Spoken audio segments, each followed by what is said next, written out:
Thank you very much. Uh, just I would suggest that we must struggle as hard as we can to make sure that the Arctic is an area that reflects cooperation rather than military confrontation.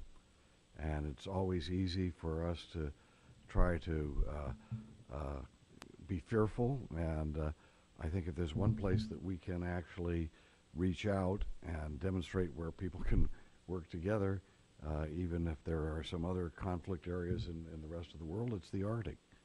And especially with people from Russia, who I think share some basic, how do you say, goals in their country and maybe for the Arctic as well. Um, Let me note that when you were talking about the icebreaker in 1976, was it, that was caught in the ice? At that time, all the scientists were telling us it was global cooling, and they used that as an example of why they believed that we were entering this era of global cooling. And obviously now the scientists are saying the opposite. But what we do know is that what you described is there is a change going on. And do you know, Admiral, is there a history at all?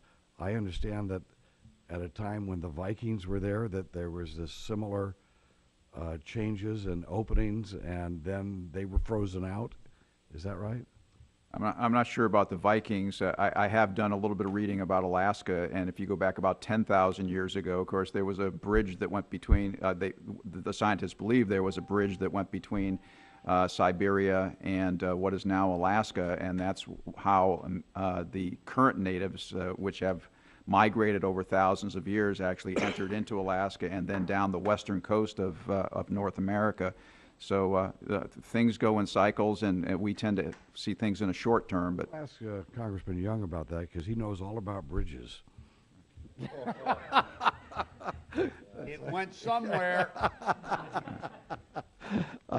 With that said, what do you, let me tell you, one of the concerns that I have is that when we have not defined actually what we want out of the Arctic and out of that region of the world, that instead we may leave a void, and not just what I'm saying, the Chinese I mentioned earlier on who want to share, but other powers that may want to share of the authority to control what events are going there, may try to come up with schemes that would deny the United States and those 8 countries that you're talking about the ability to keep control of the situation.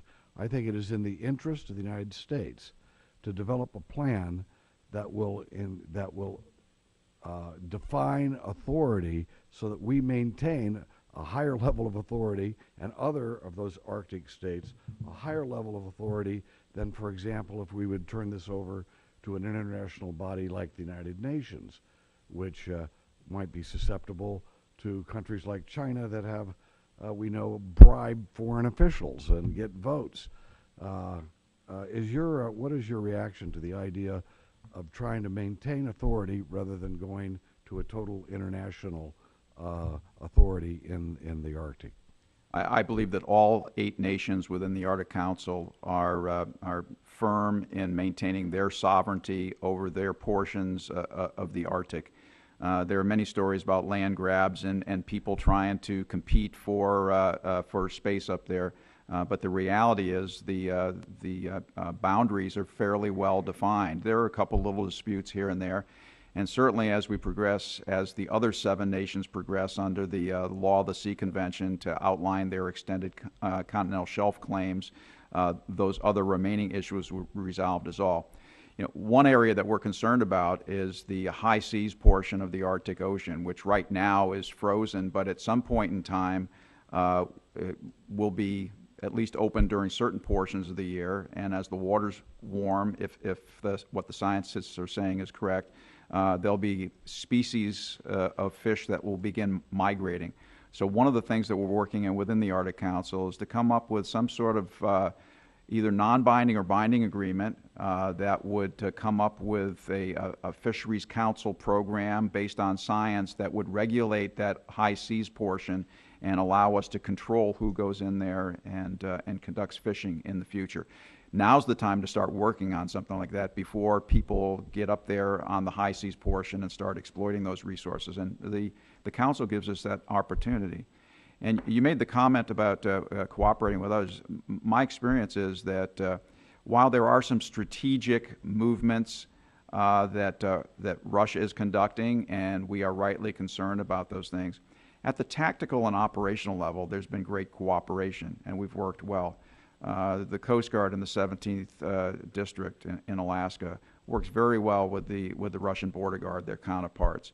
And within the Council, we have a good working relationship.